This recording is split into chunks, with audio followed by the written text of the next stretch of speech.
welcome to another episode of This Week in Cleantech, a roundup of the week's biggest stories you need to know in climate and clean energy in 15 minutes or less.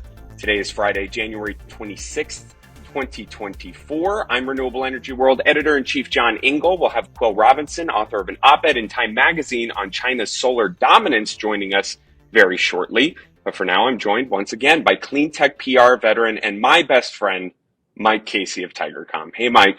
All right, John Engel, what undisclosed location are you coming at us from this week?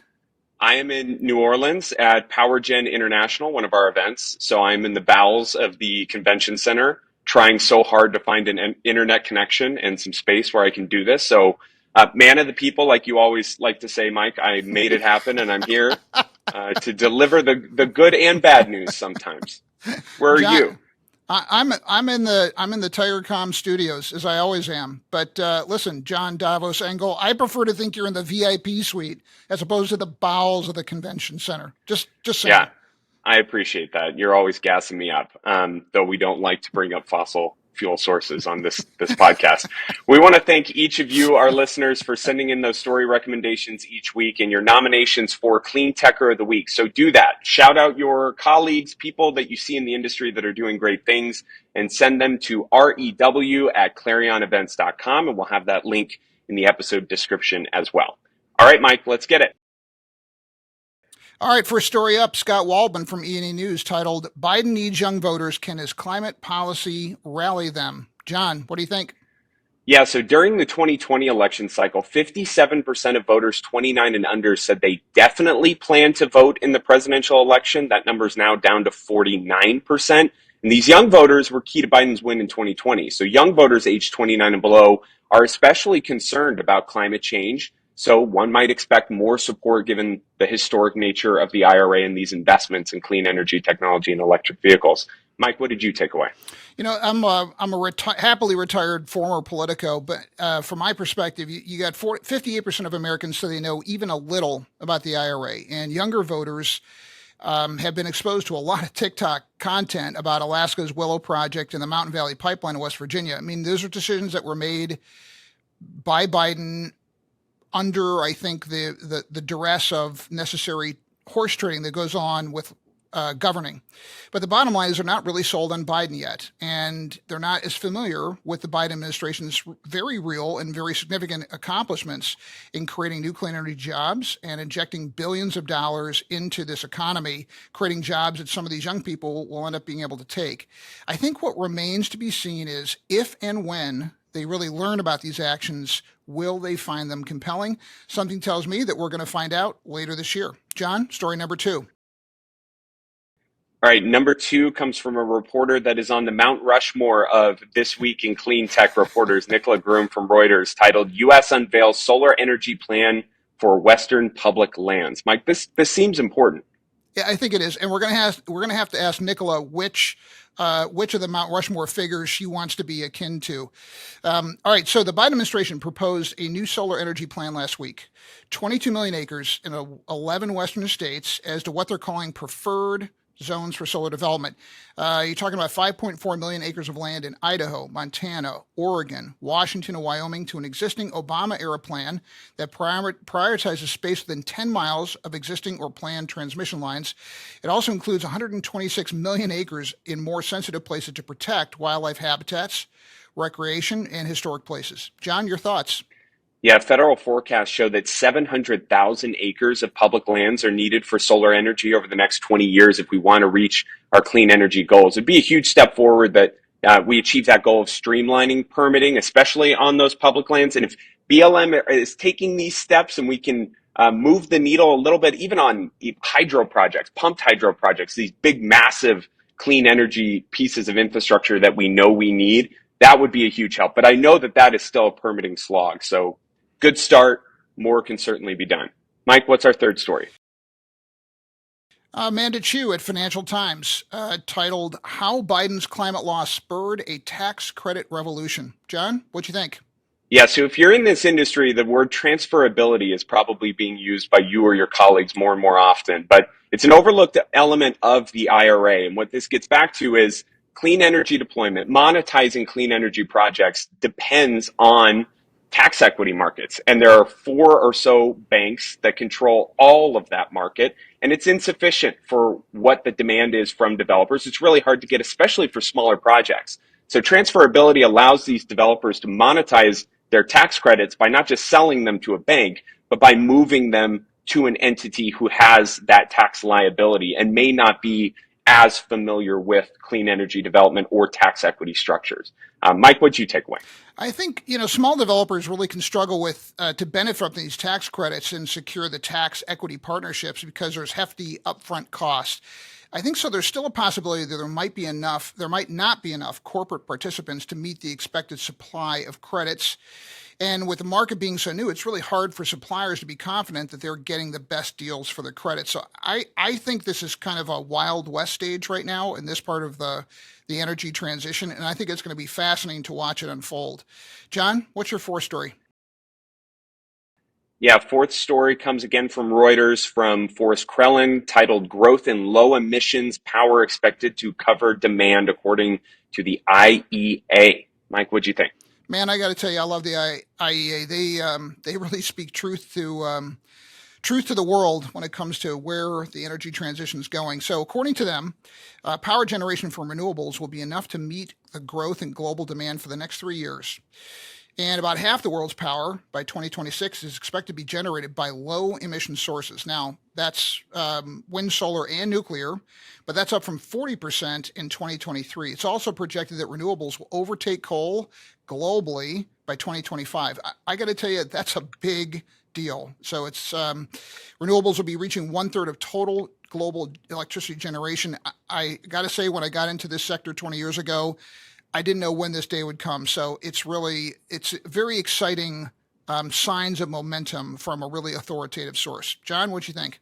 Consider me a little surprised that you love the IEA so much, because they do get some criticism from time to time and have historically for being a little kind to oil and gas interests. But that is not the conversation for now. So maybe we're in a new time.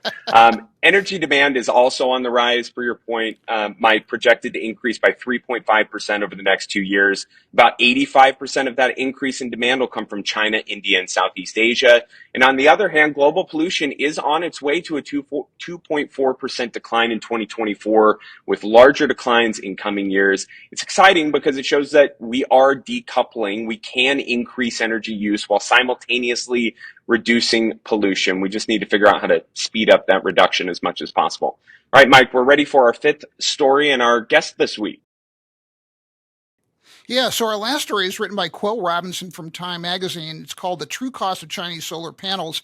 And kind of a note to our listeners and watchers, this is the first time we've had someone who's not a reporter, but's written really thoughtful opinion and analysis piece on the show. And he's speaking directly to a topic, I think, that has dominated a lot of the news coverage we've had on in the history of the show. So I'm really fired up at having Quill on and talking with him about his analysis. So Quill, welcome to the show. Thanks, Mike. Thanks, John. Good to be here. All right. So this is not a short piece. And if for those who haven't read it yet, what would you say is the biggest finding that they ought to consider in this analysis that you've done? Sure. Well, as both of you gentlemen know, last year was a tough year in terms of renewable energy deployment. There were lots of ups and downs, with interest rates, with the lack of permitting reform here in the United States. There was lots of good and bad going on, but solar was really a bright spot. It was the majority of deployed, installed renewables around the world. Really, the point of the piece that I wanted to make was that there's sort of a caveat when it comes, an asterisk, when it comes to solar deployment around the world. Around 10 years ago, China contributed 40% of the world's solar panels, and today that number is over 80%. So they really have a near monopoly on the global solar market. And prices have gone down because of that. They've leveraged economies of scale. Last year, we saw the price of solar modules drop by around 40% of Chinese solar modules. Now, that's certainly a good thing when it comes to climate change. But the thing that I wanted to communicate to all of us in the community who care a lot about climate change was that there's some downsides to Chinese solar dominance. First of all, there is its association with human rights abuses. A lot of the world's solar panels are connected to the Xinjiang region in China, and are directly connected with the Uyghur slave labor, which is not something that we want to support. There's also national security issues associated with China's solar dominance. Just to put this in perspective, OPEC exports around 40% of the world's oil, and we're concerned about OPEC's oil dominance. 80%, China controls 80% of global solar exports. So we don't want to trade dependence for dependence over the course of the energy transition. And so those are a couple of things that I'd point out, and I'm happy to dig into this a little bit more. But I don't want to discourage the to kind of discourage the enthusiasm around solar. But I think that we have to appreciate that Chinese solar dominance comes with a cost. And I don't want Mike to discourage people from reading this, saying it's too long. It's like 1,500 words, Mike. What is too long to you? I think it was a very normal-sized article. I thought it was perfect length. John, let me explain the younger generation to you if I could, because I'm authority on that. They think and want short-form content. I don't know if you know that, John, but I'm just going to break it to you. All right, big guy?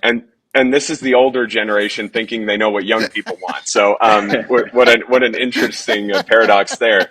Well, you may not know, but the flagship podcast, Factor This, which houses This Week in Cleantech, was started because of the Oxen Solar tariff petition, and my belief that the rhetoric surrounding that issue was not capturing all of these different elements and why it's not just a decision to shut down our border and be protectionist and only support U.S. solar manufacturing. But there were so many other bets and decisions that we made along the way in the last 2 years to relinquish control of a technology that we pioneered.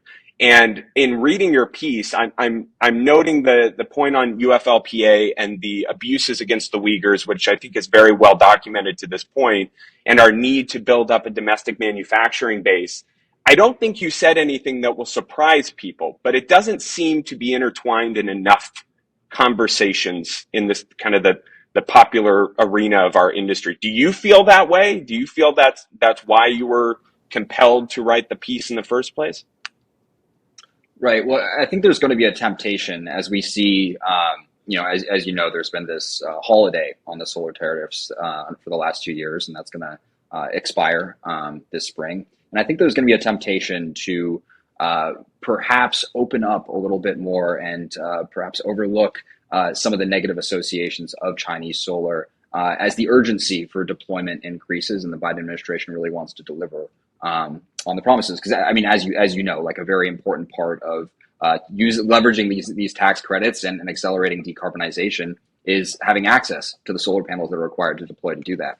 And I think that there's going to be a real temptation to take advantage of the cost advantage provided by cheap Chinese solar. So I don't think that I'm saying anything particularly new here, but I want to make sure that there is a reminder for those in the community that as we are looking to save the planet and reduce greenhouse gas emissions and protect humanity from the effects of climate change, we don't want to accept or even enable human rights abuses in China, or again, trade energy dependence on Russia and OPEC nations for dependence on China, which is certainly not a friend or ally of the United States or the Western world either. You know, Quill, we did a project for the Ultra Low Carbon Solar Alliance several years ago, and Michael Parr there calculated how many pounds of coal in Western China has to be burned to produce a 40-pound solar panel. And so we could maybe quiz the listeners, viewers, on how many pounds it is, but I'll just give it out. It's 540 pounds. So 540 pounds of coal burned for every 40-pound solar panel made there. And I think that the dotted line projection is if you don't diversify where solar panels are made away from coal-intensive areas, solar's growth perversely actually throws a lifeline to coal when we're trying to get the amount of coal burned down and keep it in the ground. So I think yours is a very interesting perspective, and I want to thank you for writing it and coming on the show. John, we're just about out of time, so I want to make sure we get to our Cleantecher of the Week.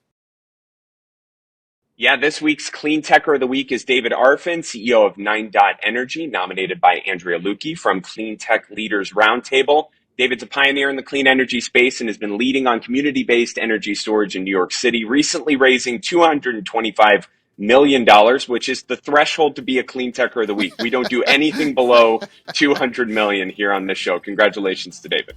Absolutely, David. Good job. Big thanks to Quillian Robinson for coming on, for Brian Mendez, our fabulous producer, Claire the Factor Queeran, and Alex Style Guide Peterson for gathering up these stories. John, we'll see you in a week, my friend. We'll see you next time. Take care.